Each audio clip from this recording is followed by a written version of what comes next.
Voici l'inimitable, l'incomparable et l'intraitable Doc Mayou avec José Arsenault. José Arsenault.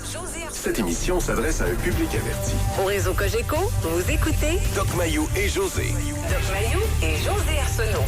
Avec le Doc et José Arsenault. Bonjour tout le monde, bienvenue dans l'émission Le Doc Mayou et José. Bonjour Doc. Bon matin, José. Oui. Ce matin. Oui. C'est un sujet très délicat. Oh, ouais. Oui, très, très, très. M'apprends-tu? Oui. Bon. Juste en parlant avec collègues dans mon entourage ce matin avant de faire l'émission, déjà, ça amenait un débat, pour vous dire. Ben voyons. Oui. Oui, mais c'est pas parce que ça amène un débat que c'est délicat. On n'est pas dans le Bill 21, là. Oh, ça vient. Je pense quasiment que c'est aussi pire, moi. C'est drôle, hein? Ben voyons. Je pense que, ben oui, parce qu'on est dans les croyances. On est vraiment là.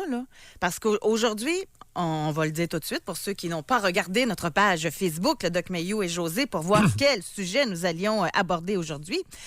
On revient sur une entrevue qu'a donnée Christian Tétrault à l'émission Tout le monde en parle de dimanche. Et moi, habituellement, à cette heure-là, je dors tout le temps, sérieusement. Et comme par hasard, j'étais devant la télé et j'ai vu cette entrevue. Alors, j'ai pris des notes et j'ai pensé à vous tout le long. C'est pas des farces, là. Donc, en ce dimanche soir. Et lui, c'est le 15e livre qu'il écrit. Il y en a 11 sur 15, dont il est question de sa fille, qui est décédée en 1985 à l'âge de 2 ans. Et là, il venait présenter son nouveau livre. Et lui, dans l'entrevue, moi, ce qui m'a surtout marqué, c'est qu'il dit qu'il parle à sa fille tous les jours. Et là, j'ai pris des notes.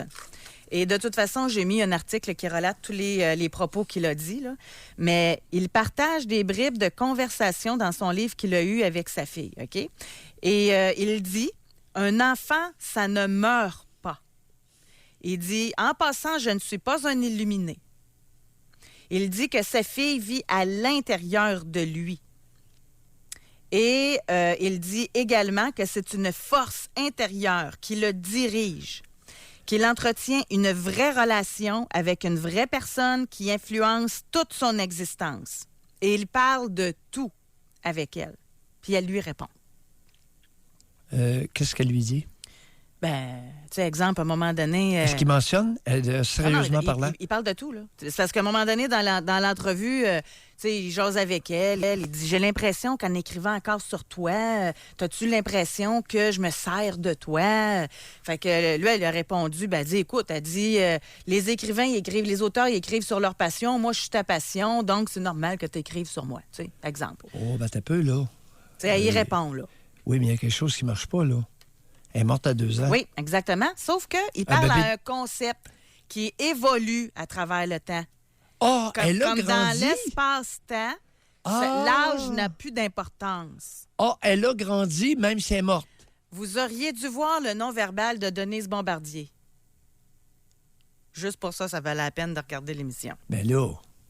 Mais en tout cas, fait que, bref... Denise est une écrivaine brillante, est une femme extrêmement brillante. Parce qu'elle lui a posé... Puis notre plus grande écrivaine, oui. Elle lui a dit, là, je pensais pas parler de ça, je l'ai pas pris en note, là, mais elle lui a dit quelque chose du genre, parce qu'elle est vivante. Fait que, mais elle vit à travers lui. Fait qu'elle dit donc, si vous mourrez, elle meurt. Fait que vous pouvez pas mourir si vous voulez la garder vivante. En tout cas, c'était quelque chose, là. Oh, ouais. Wow! Ouais. Donc, nous, on veut savoir aujourd'hui, dans notre émission, si vous parlez avec des proches qui sont décédés. Mais j'aimerais ça ensemble aussi qu'on fasse une différence. En tout cas, moi, de mon côté, c'est comme ça je vois ça.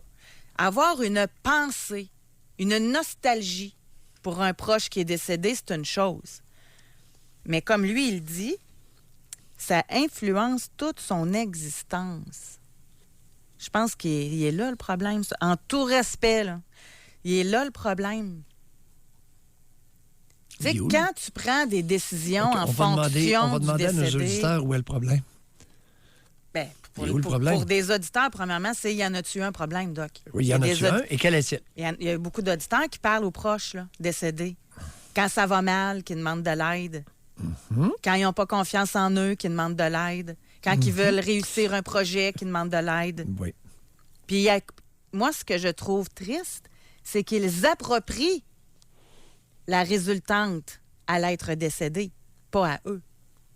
Ah, es-tu en train de supputer que s'ils obtiennent un succès, Ben, c'est à ça cause- va être le succès du défunt? Ben oui, ils l'ont demandé. Ils C'est l'ont l'intervention. demandé. Alors, s'il y a un succès, ce n'est pas leur succès, mais grâce au défunt. C'est ça que tu mentionnes? Tout à C'est fait. ça que tu allègues? Tout à fait. OK.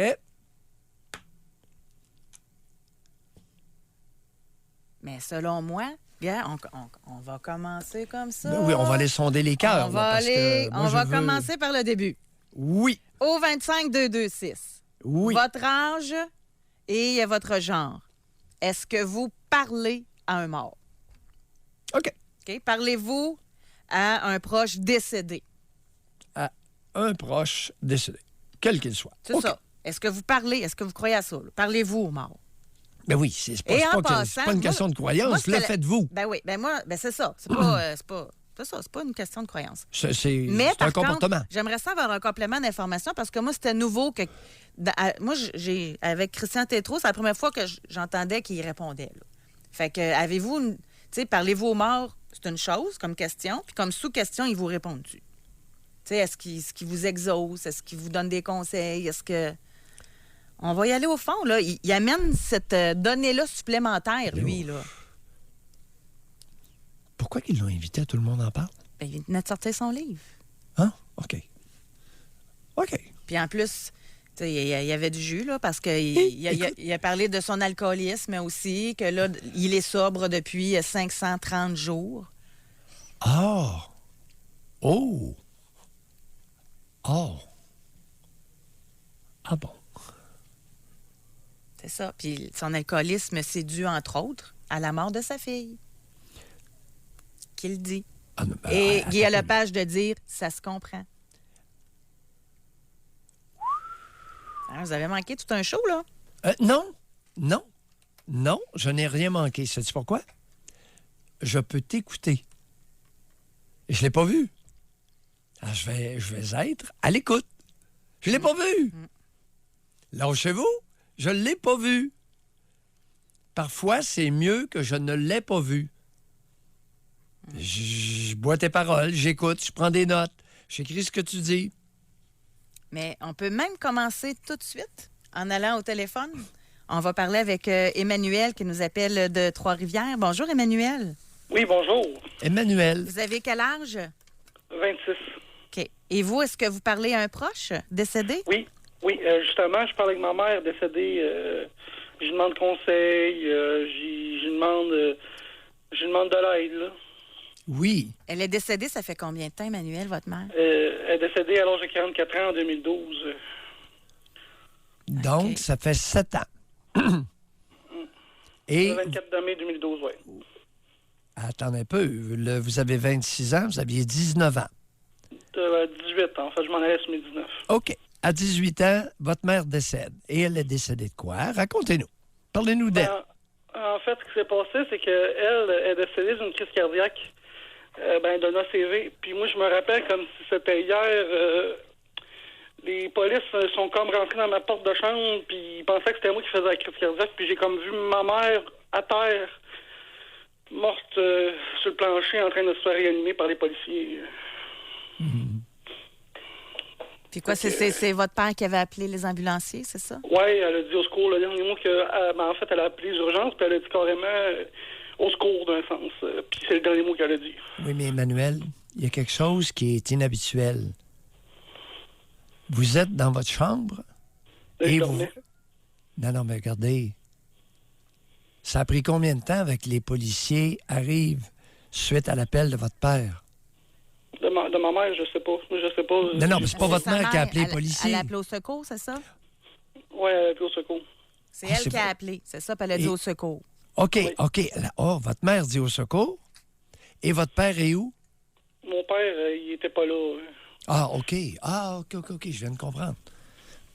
Mais C'est moi est-ce qui que- avais appelé la dernière fois, justement, pour le... Ouais, c'est ça. J'ai pas de père, moi, fait que... J'en ai un, mais en tout cas... Mais non, mais c'est ça, j'ai comme... c'est ça, c'est moi qui ai retrouvé avec la police ma mère décédée à terre. Oui. Alors, votre mère a appelé les secours, a fait le 911, puis est tombée morte par terre. Oui, c'est ça. Et... Les 2 yeux dans la graisse de bine, ça m'a comme traumatisé. Oui. Moi, j'aurais une question. Avant qu'elle décède, votre mère, c'était quoi votre lien avec elle? Mon lien, c'était un lien fort. C'était ma mère, ma confidente, ma meilleure amie. Mais surtout une mère. Oui. Ben, non. Attendez un peu. Là. Wow. On ne laissera pas passer n'importe quoi, là. C'est pas parce qu'elle est décédée que c'est bord ouvert, là, à dire n'importe quoi. Ma confidente, mon amie, ma mère. Oui. Donnez-nous des exemples pour supporter le fait que c'était votre amie. Donnez-nous des exemples. Ben, ouais, non. C'est parce que qu'est-ce qui se passe, c'est que je jouais avec des jeux avec elle sur Facebook, je m'amusais avec elle sur Facebook. C'était ma confidente. Oui, attendez un peu. Des jeux, bon. Est-ce que vous faisiez des sorties avec elle? Oui. Oui, comme quoi? Au niveau des sorties. Ben, exemple, j'avais été voir la dernière sortie que j'ai faite avec, c'est quand j'étais allé voir Mesmer avec. Vous êtes allé voir Mesmer. On faisait des activités. Alors, on est allé voir Mesmer. Est-ce qu'on est allé dans des bars prendre un petit coup ensemble? Non. Non, pas dans les bars. Mais aviez-vous d'autres amis, Emmanuel, ou bien vous étiez vraiment concentré à être à la maison avec votre mère? J'étais concentré à la maison avec ma mère. Ben oui. Puis comment vous expliquez ça, que vous n'aviez pas de réseau social? Bonne question. De toute façon, oui, le monde, c'était pas ma tasse de thé, fait que je me faisais écœurer tout le temps. Oui. Emmanuel, bon, on va faire le même exercice. C'est votre confidente. Les plus grandes confidences, les plus intimes que vous lui avez faites, c'est quoi?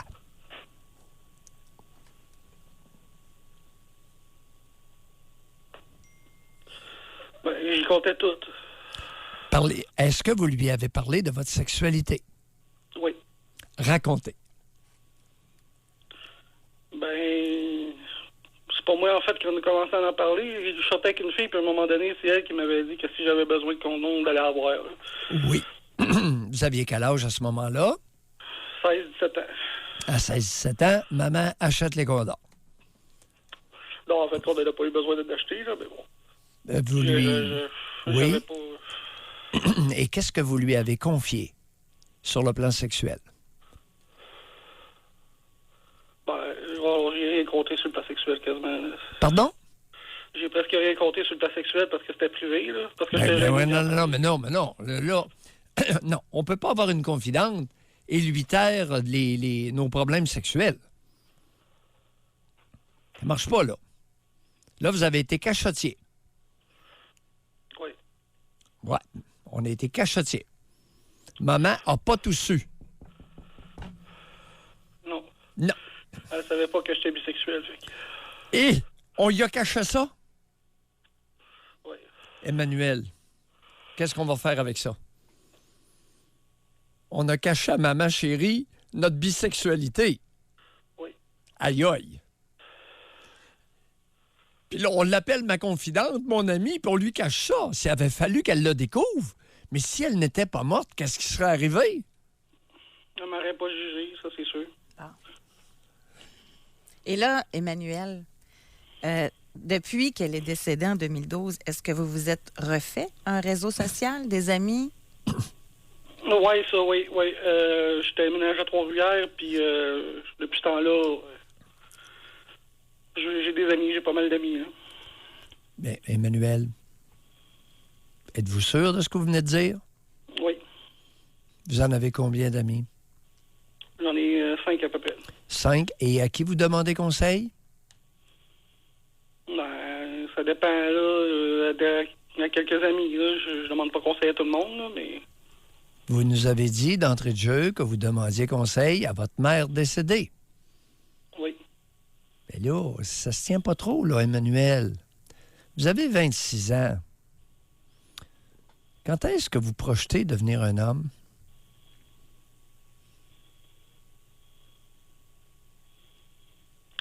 Ben, je suis déjà un homme. Ah oui? Oui. On est déjà un homme, puis on est un adulte, puis on demande conseil à sa mère décédée? Oui, non, ça j'avoue. Puis Qu'est-ce que vous avouez? Excuse-moi. C'est correct. Qu'est-ce que vous avouez? Puis je vais te passer le... C'est correct. Qu'est-ce que vous avouez? Vous dites « j'avoue ». Qu'est-ce que vous avouez? Ben, j'avoue que c'est pas devenir un homme de demander conseil. Il faut que je sois responsable, faut que je sois responsable, faut que je prenne mes responsabilités, là. Demander conseil à moi-même, puis suivre mes propres conseils. Vous avez pris ça où? Ouais, c'est pas la première fois que je fais des thérapies, puis je vois bien du monde, ben, en thérapie, on me l'a souvent dit, je veux dire. Non, mais en passant, un homme, ça peut demander conseil à quelqu'un de référence. Oui. C'est crédible. Mais en terminant, parce qu'on va devoir se quitter, on a pris beaucoup de retard, mais en terminant, juste en sous-question, comme j'ai fait sur les textos, est-ce qu'elle vous répond, votre mère? Est-ce qu'elle vous en donne des conseils? Non, mais je sais que quand il arrive une bad luck, la personne est malchanceuse. Je comprends pas. En voulant dire, si je me fais trop écœurer, la personne est vraiment malchanceuse, en voulant dire que la personne soit que... En fait, je sais pas si c'est le karma, là, mais... exemple, quand je me fais frapper ou quelque chose de même, la personne, tout de suite après, il arrive une autre situation X, comme Puis ça. vous pensez que c'est votre mère qui vous venge? Ben oui, je pense sérieusement que c'est elle qui me protège là-dessus. Ouais. Qui vous protège ou qui vous venge, n'étant pas capable de vous venger vous-même? Plutôt me venger. Mm-hmm. Et comment ça va dans la bisexualité? Ah, ça va bien, oui puis non. Pas évident, ça? Non, du tout. À un moment donné, on va reparler de ça. Et quand on parlera de bisexualité, vous nous rappellerez, on va s'arrêter là pour ce matin. On vous épuisera pas. Okay. Merci d'avoir rappelé, Emmanuel. Merci. Et tranquillement, on devient un homme. Bye. On va aller à la pause. Réservez votre circuit téléphonique 1-877-670-9330. Est-ce que vous parlez à des proches décédés? Et pendant ce temps, on a Benjamin qui est en train de compiler vos réponses que nous avons sur texto avec votre âge, votre genre. Parlez-vous à des proches décédés? Nous sommes de retour. On s'inspire de l'émission Tout le monde en parle et de Christian Tétrault qui a sorti un autre livre où il dit communiquer, discuter de tout avec sa fille qui est décédée en 1985 à l'âge de 2 ans. Donc, et ça, moi, ce qui m'a surtout marqué, là, c'est quand il dit qu'elle influence toute son existence et il parle de tout avec elle. Et on veut savoir de votre côté, vous, est-ce que vous faites ça? Ben, la même chose. Est-ce qu'il lui parle de sexe? Ben, vous me croirez pas, mais je me suis posé la question. Quand il dit « je lui parle de tout », je me dis « il parle toujours bien pas de sa vie sexuelle avec la mère de l'enfant. Hein? » Tu sais. Avec sa fille? Oui, c'est ça. En tout cas, on lui a pas posé la Ben, question. t'as vu, Emmanuel, il jase pas mal. Il demande des conseils à sa mère, mais puis même de son vivant.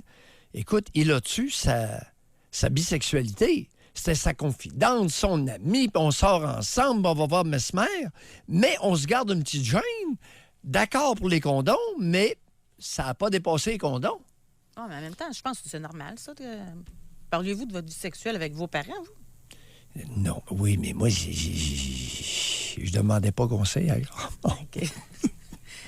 Ben moi, je peux demander conseil à quelqu'un sans qu'il connaisse ma vie sexuelle aussi, là. Oui, J'ai des gens mais... que je respecte. Je pourrais vous demander conseil sur des sujets, mais je ne parlerai pas de mes positions du Kama Sutra, là. Ben là, si t'étais ma confidente, je te parlerais de mes... OK. Alors, on a nos résultats.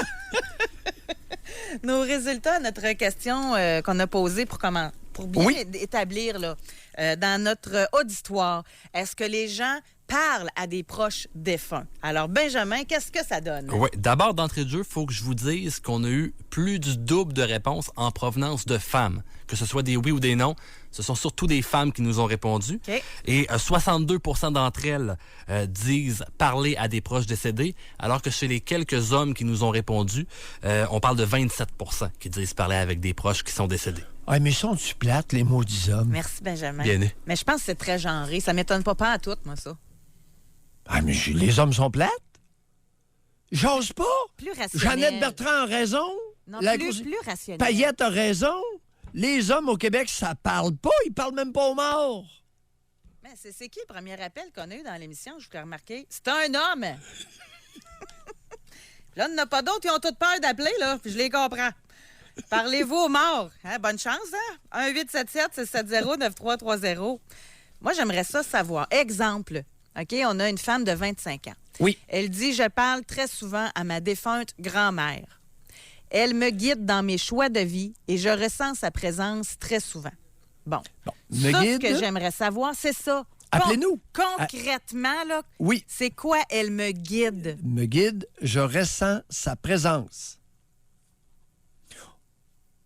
Réconfortante.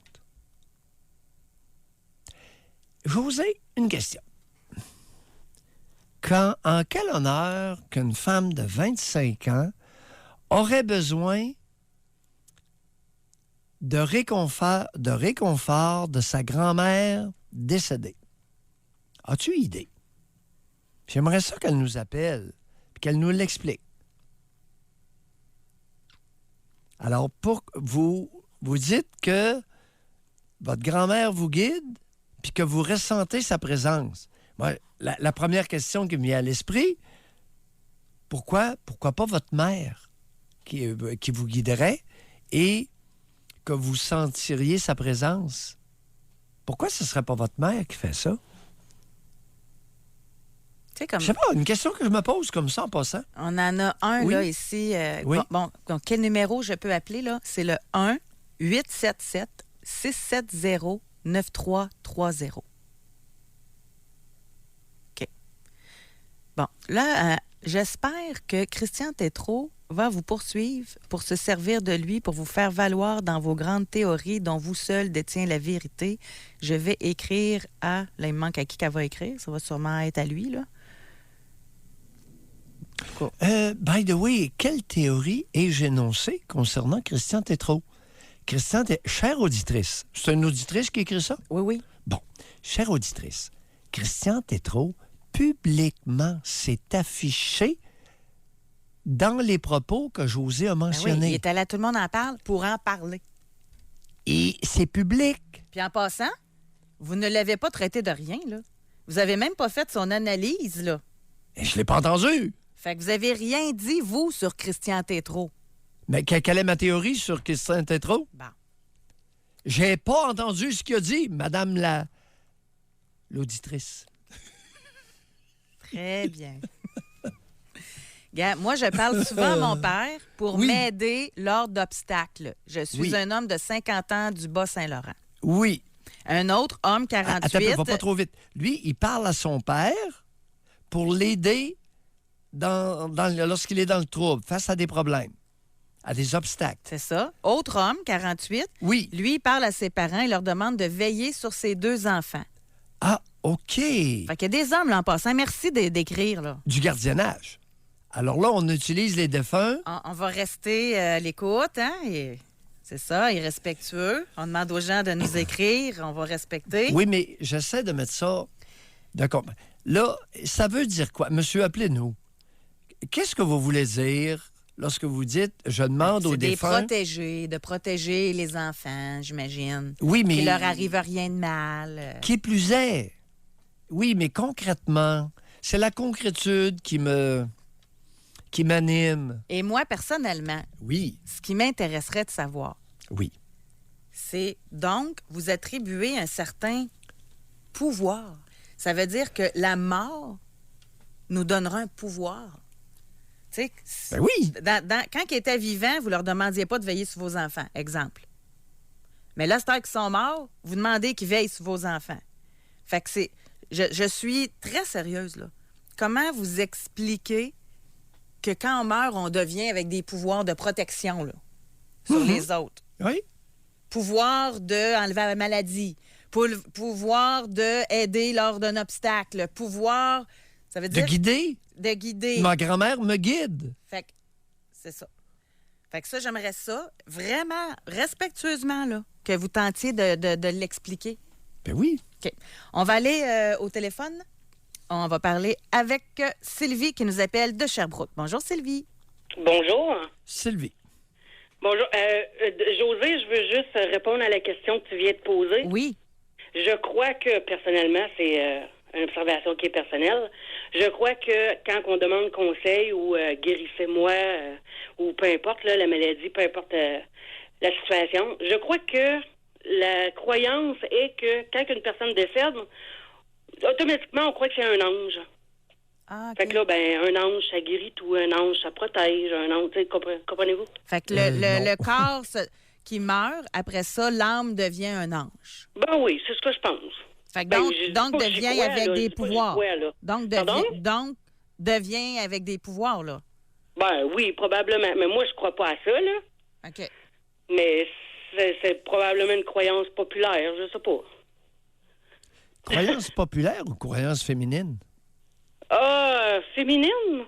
Ça va mal dans le sondage en matin, nous autres, là. Non, il y a plein d'hommes Ah, là, qui ben, commencent à j'imagine écrire, que, là. ça, par exemple, je peux peut-être répondre pour ça, parce que les femmes, on est beaucoup plus sensibles aux émotions. Les hommes, c'est plus extériorisé, donc ils ressentent peut-être un peu moins. Nous, les femmes, on est plus intérieurs, on ressent plus les émotions, on les vit plus. Peut-être, ça peut être une partie de la réponse. J'ai le regret de vous informer qu'en psychanalyse, il n'y a aucune différence d'intériorité entre les hommes et les femmes. Ça doit être l'éducation, je sais pas. Mais regarde, mais Sylvie, Oui. comme dirait notre bon Doc Mayou, parlez-nous de vous. Vous, est-ce que vous parlez avec des morts? Écoute, non. Mais il m'est arrivé une situation il y a plusieurs années. Vous y croirez pas. Ça m'importe peu. Moi, je l'ai vraiment vécu. J'avais environ 23, 24 ans. Aujourd'hui, j'en ai 42. Et puis, j'ai un ami chez qui je vais dormir une fois de temps en temps. Et puis, à un moment donné, bon, c'est ça, on est couché, c'est le matin, il est bien de bonne heure, 6h30, 7h. Et puis, mon ami, il a un bureau avec, tu sais, des petites poignées amovibles qui frappent sur des petites poignées de bureau en métal qui sont à côté sur des plaques de métal. Est-ce que je peux comment dire ça, là? Mais bon. Et puis là, à 6h30, 7h le matin, il y a des petites poignées sur le bureau, il y en a 6, qui se mettent à toquer contre la plaque de métal. Puis là, ben, ça me réveille. Fait que là, je réveille mon ami, puis je dis, c'est que c'est ça? Puis là, il me dit, je sais pas. Il dit, ça fait à peu près 2 semaines ça fait ça. Je trouve ça assez fatigant. Il dit, je sais pas ce que ça veut dire. Mais moi, je suis une personne qui est quand même assez spirituelle. Fait que je me dis, ça doit vouloir sûrement dire quelque chose. Fait que là, je me mets à le questionner, tout ça. Puis, plein de questions. Puis là, ben, je l'entendais dire, ma mère, elle file pas bien. Elle était dans un foyer de personnes âgées. Puis, son père, lui, était décédé à mon ami. Fait que j'y demande, j'ai dit, je suis certaine que c'est ton père qui te dit que ta mère va pas bien, puis de la sortir de là. Ben, vous me croirez pas, là, mais il l'a sorti de là 2 semaines ou 3 semaines après. Puis les petites poignées du bureau ont jamais refait ça. Il reste à la même place. Le bureau, il est à la même place. Il l'a encore, puis ça l'a jamais refait. Sylvie, vous avez mentionné quelque chose. Oui. Vous êtes spirituelle. Oui. Qu'est-ce que vous voulez dire par ça? Ben, je ressens beaucoup les émotions, les états d'âme. Une personne qui file pas, je vais le savoir tout de suite. Je sais comment approcher les gens. Je lis beaucoup. Je m'informe sur la spiritualité, les chakras, les signes astrologiques, bon, tout ça, là. Oui. Avez-vous un don? Je crois que oui. Racontez-nous. Oh mon Dieu, vous voulez vraiment que je raconte ça, là? Non, appelez-moi mon Pierre. Mon Dieu, Je vais c'est faire trop. juste une petite histoire courte. Oui, il m'est arrivé quelque chose à un moment donné. Oui. Puis, à partir de ce jour-là, l'ami dont je parlais tantôt avec le bureau me croyait pas, mais à partir de ce jour-là, m'a cru. Bon, je sais pas si vous vous rappelez, il y a plusieurs années, à Ayerskif, je pense que c'est la ville, une jeune Chana Poisson était décédée. Elle était recherchée, excusez. Et puis là, mon ami, on passe aux nouvelles, nanana, mon ami me dit, vois-tu quelque chose? Là, je dis, ben non, comme ça, mais il faudrait qu'il mette une photo. Et en disant ça, il y a une photo de la jeune Chana Poisson qui apparaît. Alors, je me concentre, nanana, puis là, je dis, ben, je pense qu'elle est décédée et je pense qu'elle a souffert beaucoup, soit qu'il y était deux ou plusieurs, ou soit que la personne était très grande et très grosse. Fait que ça reste comme ça, nanana, puis là, ben, 2 semaines après, le meurtrier est trouvé et il était surnommé le gentil géant dans son village. Et il mesurait au-dessus de 6 pieds et il avait un 300 quelques livres. Là. Oui. Ben, dites quelque chose? Non. Non, on vous a écouté. Alors, vous prétendez que vous avez un don. Et qui vous aurait... Mais je le prétends pas. Vous Je le pense. Bon, vous avez un don. Vous êtes convaincu d'avoir un don. Et Ben, je pense que oui. Comment avez-vous acquis ce don-là? Ah... Mon Dieu. Une fois, je me rappelle, quand j'étais très, très jeune, j'ai toujours eu une très, très grande lucidité. Et puis, j'étais très jeune, je devais avoir à peu près 5 ans. J'étais à maternelle ou en première année. Comment vous avez acquis le don? Rues, on restait à Montréal-Nord. Ah non, mais on ne peut pas passer la semaine. Là. Comment vous avez acquis? Qui vous a donné ce don-là? Mais je suis en train de vous l'expliquer. Non. Qui vous a donné ce don-là? Non, Il n'y a personne dans ma famille qui a ce don-là. Oui, un oncle, c'est vrai. Un oncle du côté de mon père. OK. Qui vous a donné le don? Est-ce que vous le savez ou si vous ne le savez pas?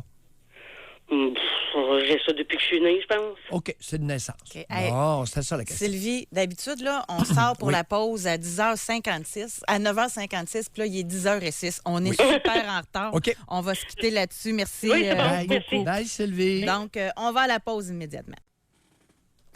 Je te dis qu'il y a du monde susceptible, ça n'a pas d'allure. Allons-y. Non. Savez-vous que cette émission-là, là, elle existe parce qu'on a des pauses publicitaires? Sérieusement, là. Oui. Le doc, il coûte cher, OK? Fait qu'il faut le payer. Donc, ça prend... C'est vrai, je suis très bien payé. Ça prend des pauses publicitaires. On ne veut OK? plus que je dise mon salaire, mais je l'ai dit à maintes reprises. Bon, on le sait, OK? Un jour, je vais peut-être y arriver dans une couple de dizaines d'années à ce salaire-là. Mais tout ça, pour... là, il y a quelqu'un qui dit « Coudon, on n'appellera plus, on dérange s'il y a du retard. » C'est parce qu'on n'a pas le choix. C'est la première fois, voyons. Pour moi, ce sujet-là touche pas mal plus de monde qu'on le pense. Puis ils sortent leur frustration comme ça. Oui. Monsieur ou madame, j'ai pas le choix. Puis en plus, on était 10 minutes en retard. Come on, laissez-moi une chance si on veut payer le doc. Là, faut y passer nos commanditaires.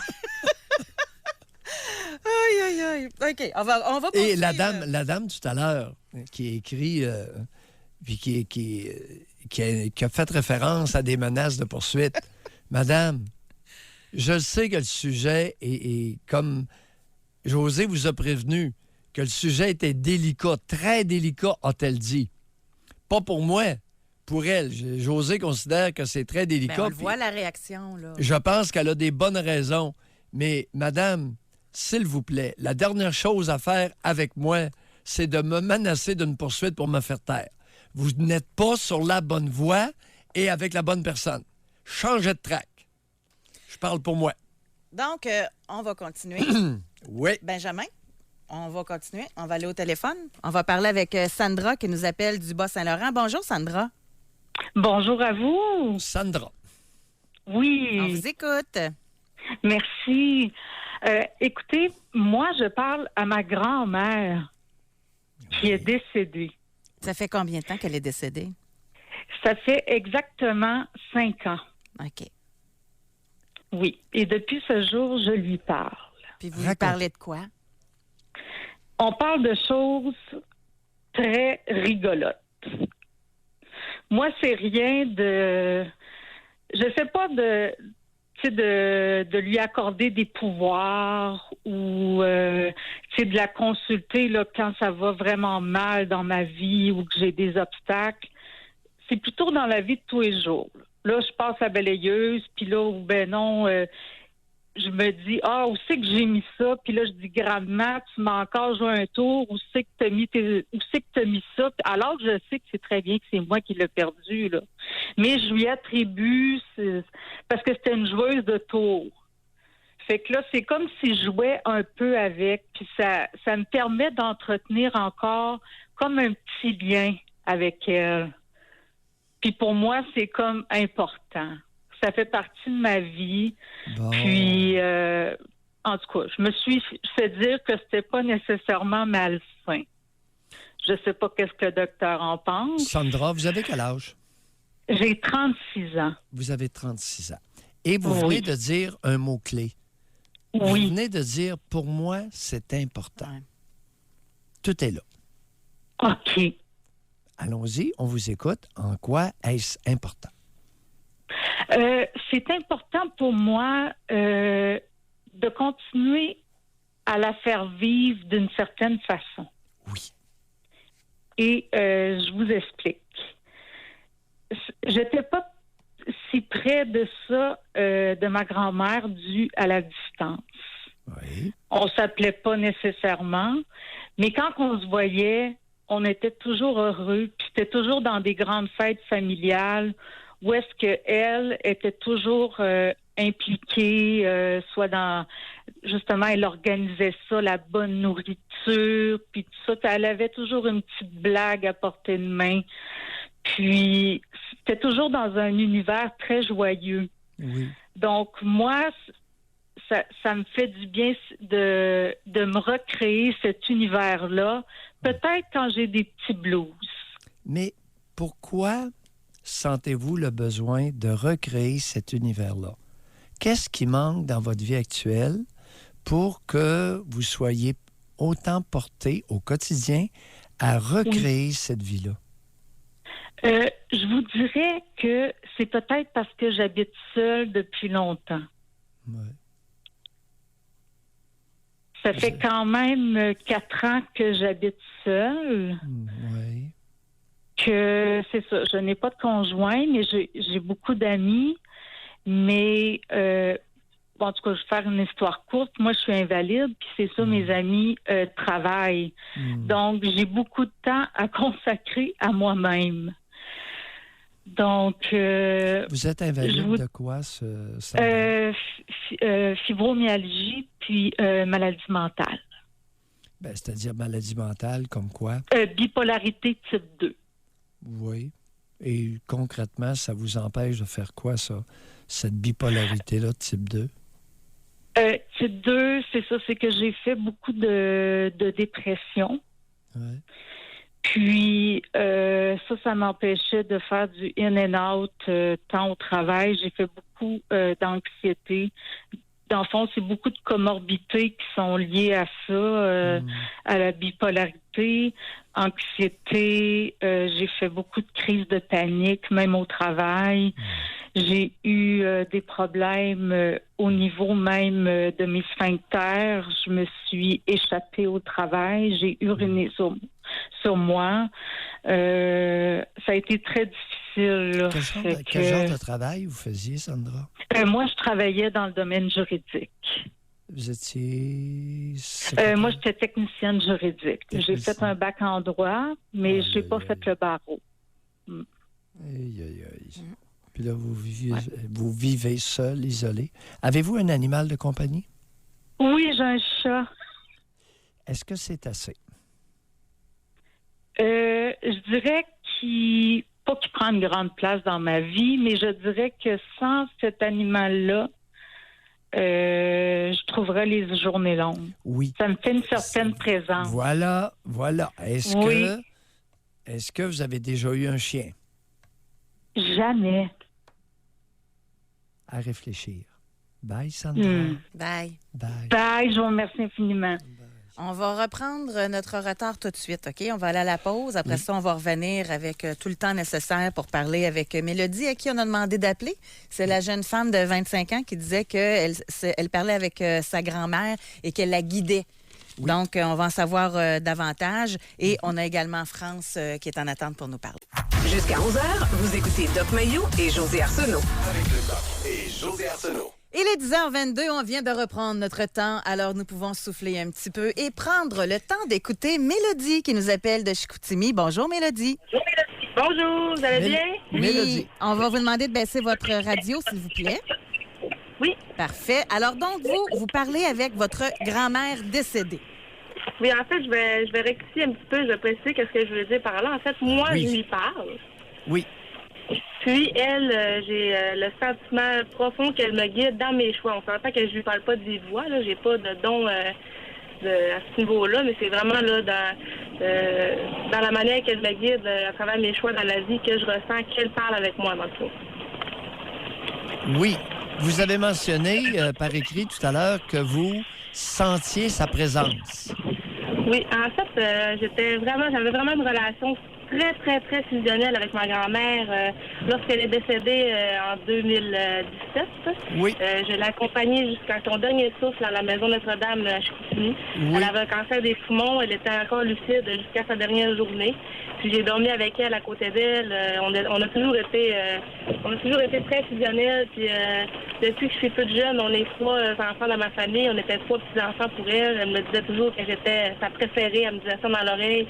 Puis que si elle mourait, quand elle allait mourir un jour, elle allait être avec moi. Là. Fait qu'elle me l'avait déjà dit quand elle était vivante. Vous avez quel âge? Répétez-nous votre âge, Mélodie. J'ai 25 ans. Vous avez 25 ans. Ouais. Bon, c'est évident que je vais vous demander de nous parler brièvement de votre relation avec votre mère et votre père. En fait, j'ai une bonne relation maintenant avec mes parents. Ça n'a pas toujours été le cas. Ça n'a pas toujours été très facile.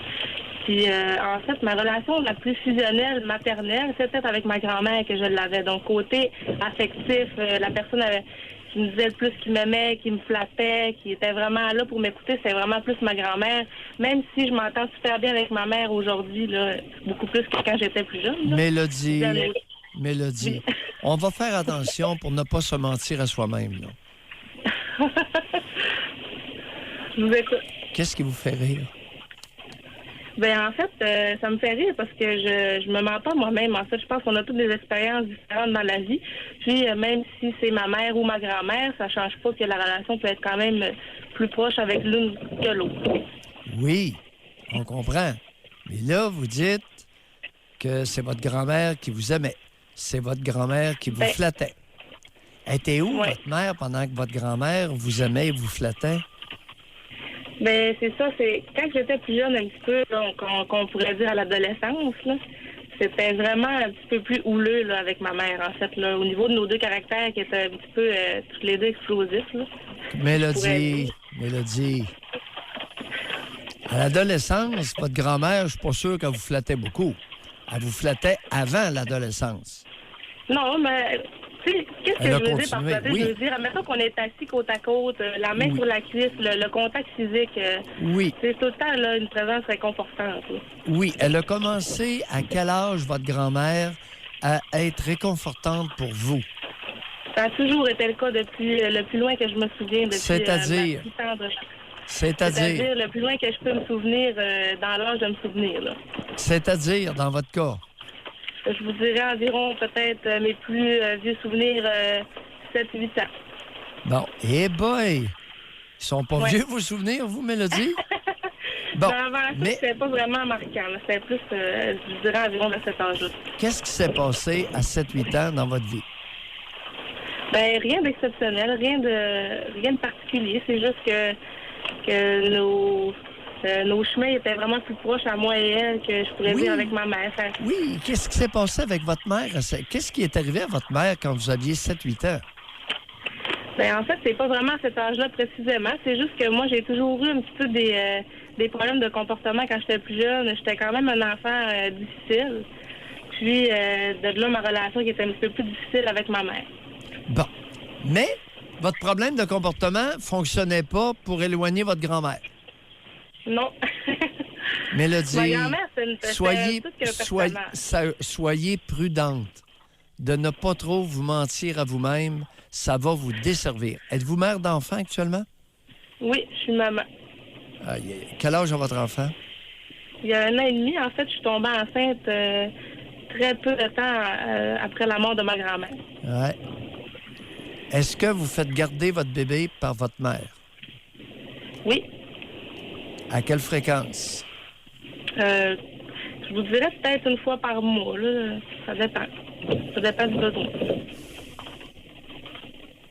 Et votre père dans tout ça? Mon père, non. Il garde pas mon fils. Non, mais votre père dans tout ça, quel genre de relation vous aviez et avez avec lui? Ben, en fait, je suis peut-être pas trop à l'aise de parler de la relation avec mon père en monde, mais c'est sûr que mon père, je l'adore. C'est un homme super, un petit peu marginal. Je vous dirais, comme père, c'était pas le modèle qu'on imagine d'un père, mais il a toujours été quand même présent dans plusieurs parties de ma vie. Pas toute ma vie, mais quand même dans les moments les plus importants. Chicoutimi est un grand village. On va s'arrêter à ce point-là. Mélodie, votre grand-mère, c'est la mère de votre père ou de votre mère? Dans le fond, ma mère, c'est ma grand-mère, c'est ma grand-mère maternelle. OK. Merci beaucoup. Merci, Mélodie. Merci. Merci. Bonjour. Bonne journée. Ouh.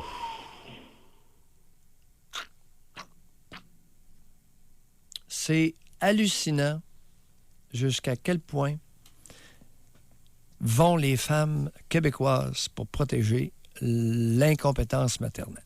Je n'en reviens pas, José.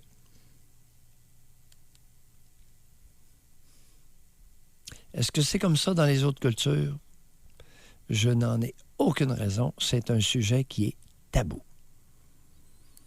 Je suis renversé régulièrement par l'absence de capacité d'autocritique des jeunes femmes québécoises face à leur mère. Qu'est-ce que ça veut dire concrètement de regarder leur mère telle qu'elle a été? Ni plus, ni moins.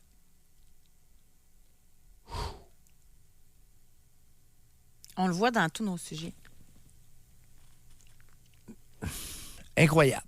T'en es témoin chaque jour, ou presque. Puis quand elles sont décédées, on dirait que c'est encore plus difficile pour certaines personnes. C'est comme, mais on le voit aujourd'hui, là, les personnes décédées, c'est comme s'il y avait un statut encore plus fort. Là. Et jusqu'où vont les femmes? Jusqu'où vont les femmes? Dans bien des cas, pas toujours, mais dans bien des cas, de s'attribuer un problème de comportement pour justifier l'incompétence maternelle. On l'a eu là, en plein visage. Une jeune mère nous appelle, elle a un bébé d'un an et demi. Ah, moi, là, quand j'étais jeune, avant 7-8 ans, j'avais un problème de comportement. Aviez-vous votre problème de comportement avec la grand-mère?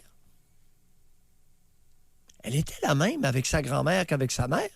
Comment se fait-il que la grand-mère l'aimait, la flattait, la cajolait, en avait fait sa préférée, et la mère l'honnissait? Expliquez-moi ça.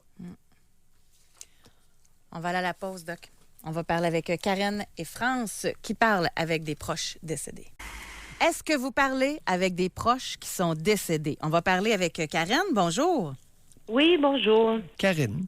Oui, moi, mon explication aujourd'hui, c'est que moi, quand j'étais jeune, on m'a appris que j'avais eu un frère qui s'est noyé avant moi.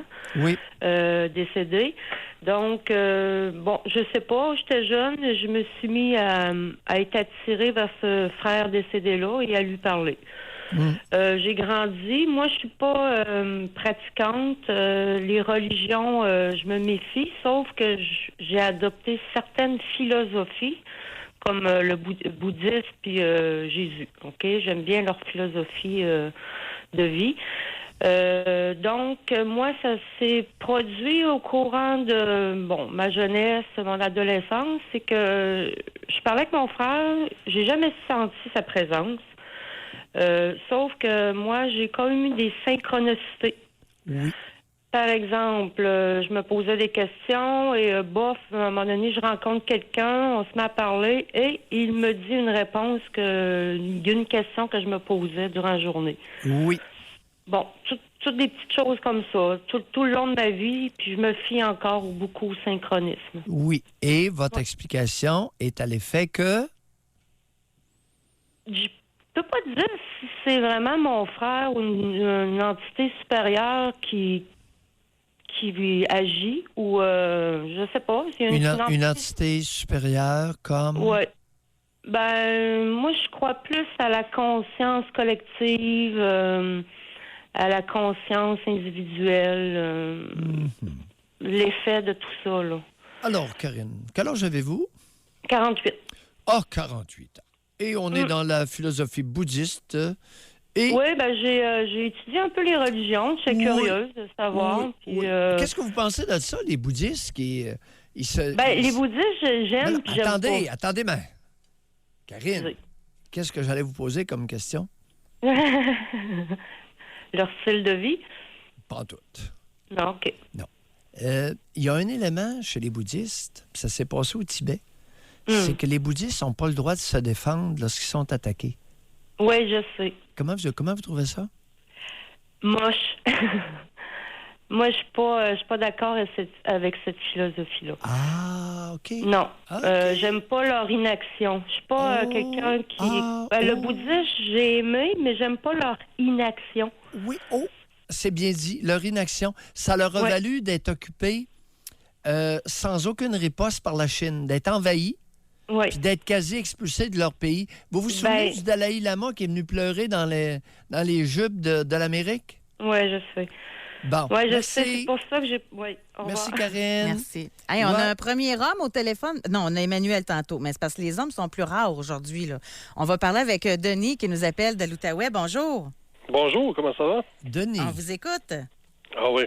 Moi, je parle souvent à mon père, mon beau-père ou bien mon grand-père. Ça, c'est quand je travaille, mettons un exemple, en fin de semaine, je travaille spatial, puis ça ne marchait pas, puis là, je dis, aide-moi donc que ça arrive, des affaires de même, puis je nomme mon père Guy, ou bien n'importe quel des trois. Oui. Je parle des autres, mais je ne suis certain, je n'ai pas de réponse, là, mais c'est... Alors, vous en avez une brochette à qui vous adressez. Ouais, mais vous avez quel âge? Oui, quel âge, Denis? 59. À 60 ans? Oui. Et vous avez réussi à vous rendre à 60 ans avec une confiance en vous inébranlable. Je veux dire, je parle de ça, je veux dire la raison pourquoi je parle des autres. C'est que dans ma vie, c'est 3 hommes qui n'ont pas eu de culotte.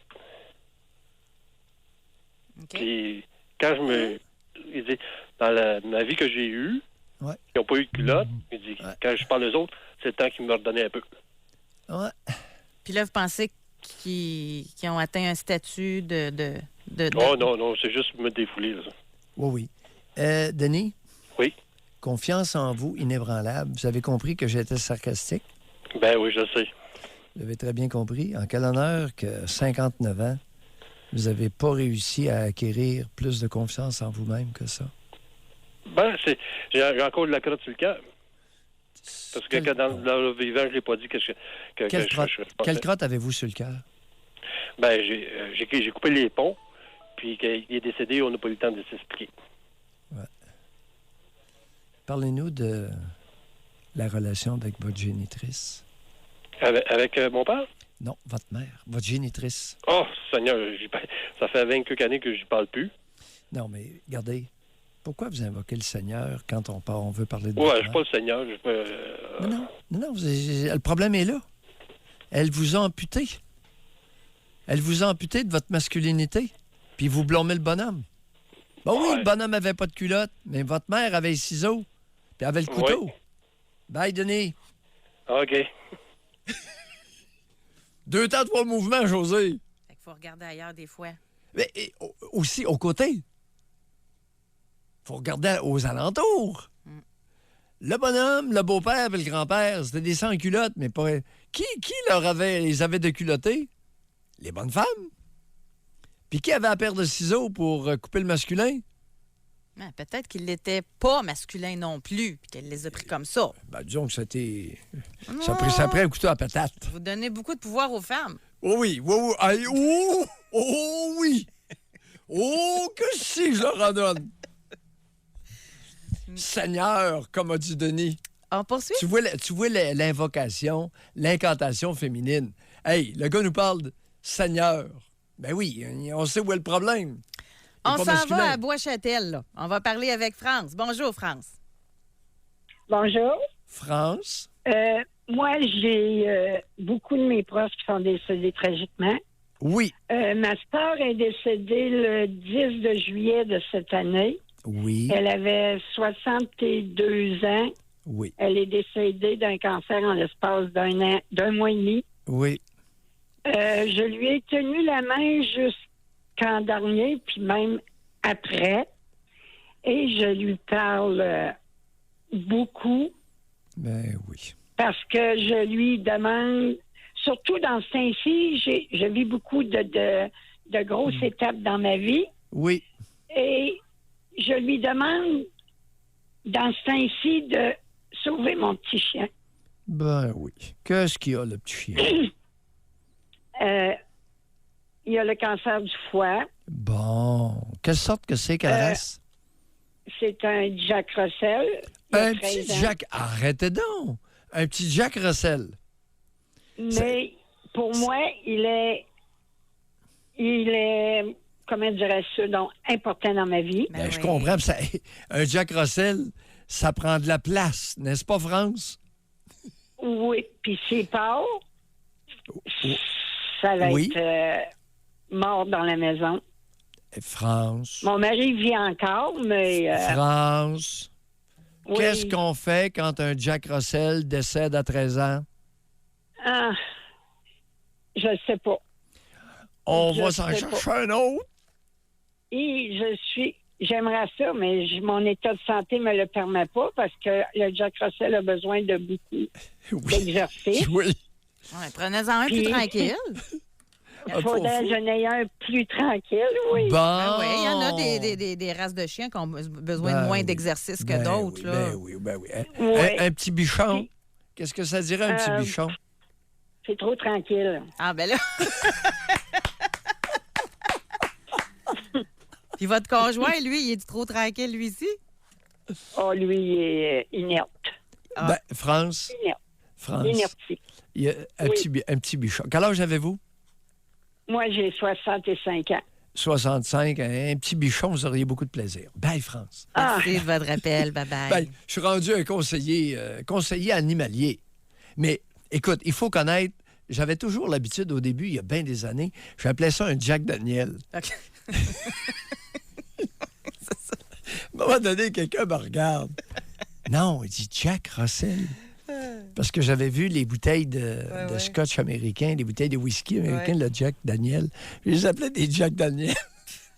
Allez, on va aller à la pause. Ils sont pas cannaires. Aïe, aïe, aïe. Ouais, c'est une race de chien qui avait été sélectionnée pour combattre, pour attraper des rats. C'est un ratier. Oui. Écoute, c'est unique. Donc, on va à la pause. Ça va être notre dernière partie d'émission sur notre sujet d'aujourd'hui. Est-ce que vous parlez à des morts? Ah, ça passe vite. Déjà 10h48 minutes. On s'en va en Beauce parler avec Karine. Bonjour. Bonjour. Karine. Oui, bonjour. On vous écoute. Je ne sais pas par où commencer parce que je parle avec deux personnes. La première personne, on dirait que, bon, c'est moi. C'est un ami du secondaire qui s'est suicidé. J'y parle parce qu'on dirait que je ne pardonne pas, puis je suis fâchée, puis je veux garder cette personne-là avec moi. Avant de continuer, Karine, on entend votre clignotant. Fait que ce serait-tu possible juste de l'enlever? Parce que c'est sûr qu'on va recevoir plein de textos là-dessus. OK, parfait. Oui, je vais arrêter. OK, donc, continuez. Inquiétez-vous pas, je suis sur la main libre et je n'ai pas mon téléphone dans les mains. OK, parfait. Donc, oui, c'est ça. Je veux garder cette personne-là avec moi, je pense. Oui, mais Karine, vous gardez une personne alors qu'il n'y a pas de personne. Vous ne trouvez pas ça particulier en partant? Je parle avec deux personnes qui n'en sont pas, oui. qui n'existent pas. Oui, effectivement. Et c'est qui l'autre décédé, défunt auquel vous parlez? Beau papa. Parce que de son vivant, c'était le seul qui était capable de prodiguer des conseils à mon conjoint puis de l'aider à le tempérer dans sa personnalité un peu, comment dire, explosive ou... Donc, je demande de l'aide. Je demande de continuer ce qu'il faisait avant avec. Aïe, aïe, Ça fait combien d'années qu'il est décédé, votre beau-père? Ça fait 6 ans. Puis votre conjoint, il est encore explosif? Ben, il a tout le temps eu ben, pas explosif, c'est pas un homme violent, mais c'est un homme plutôt que, on dirait des fois qu'il va avoir de la misère à gérer ou à prendre des décisions. Puis le paternel était là beaucoup. Avant, c'était comme son modèle. Et puis, je lui demande des fois dans des situations quand je sens qu'il a besoin d'aide et qu'il perd ses repères, je demande de continuer à... Vous avez quel âge, Karine?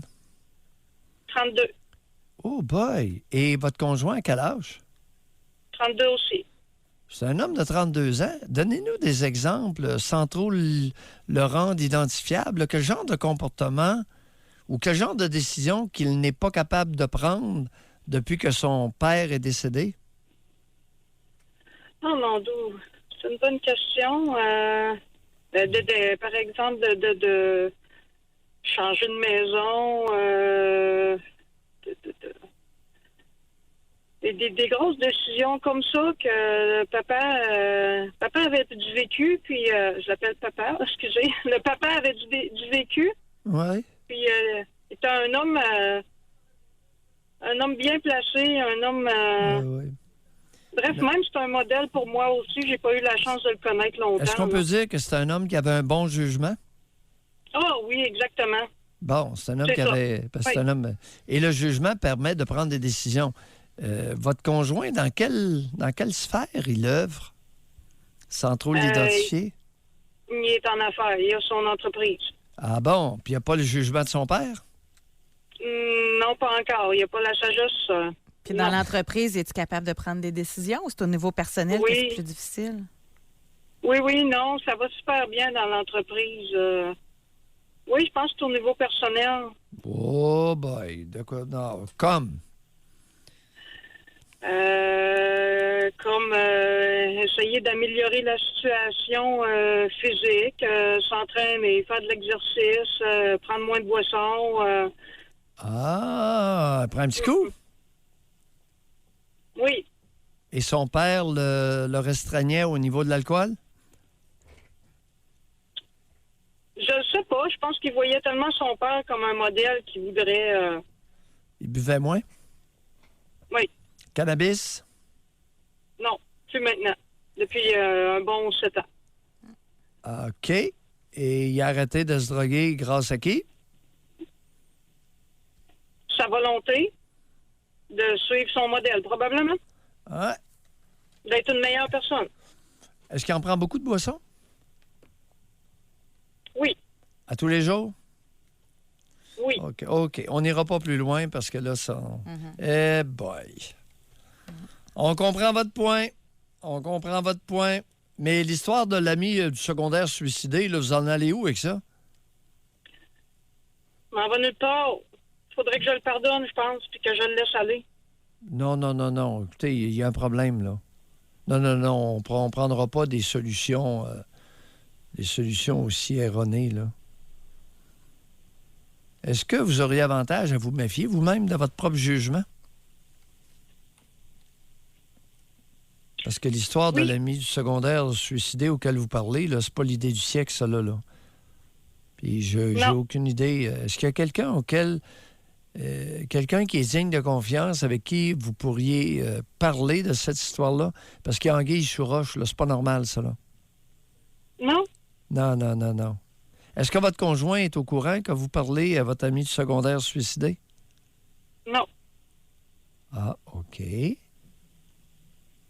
Et pourquoi vous en avez jamais parlé avec votre conjoint? Puis vous en avez... Puis vous nous en parlez en ondes? Ouais. Parce que vous êtes venu me chercher avec votre sujet aujourd'hui. OK. Merci, bonne chance, Karine. Essayez de trouver quelqu'un, puis sinon, allez voir un professionnel, là. L'histoire de l'ami du secondaire suicidé, là, à 32 ans, là, on aurait avantage à liquider ça, d'accord? Bye-bye. Bye, Karine. Merci beaucoup de la confiance. Merci, Benjamin. Merci à vous, les auditeurs. Merci beaucoup, Doc. À demain. À demain.